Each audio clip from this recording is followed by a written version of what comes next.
कुंडमळा परिसरातील इंद्रायणी नदीवरील पूल कोसळण्याची घटना अत्यंत दुर्दैवी आहे.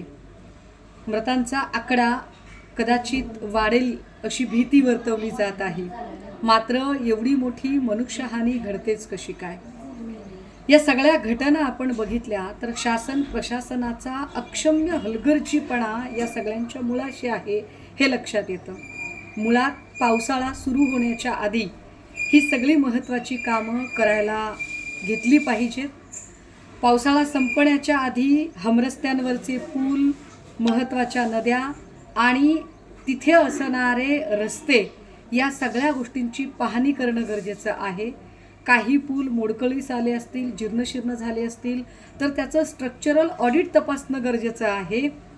कुंडमळ्याजवळची जी घटना घडली, हा पूल अत्यंत जीर्ण झालेला पूल होता.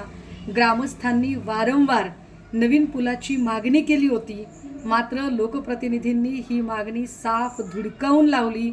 लोकप्रतिनिधींना या सगळ्या जीवांशी काही फारसं घेणं देणंच जणू नाही अशी काहीशी परिस्थिती निर्माण झालेली. विशेष या पुलावर असणारा जो काही रस्ता आहे, पूल सुरू होताना आणि संपताना दोनही बाजूंनी किमान सूचना फलक लावणं तरी गरजेचं. मात्र या पुलावर साधा सूचना फलक सुद्धा नव्हता.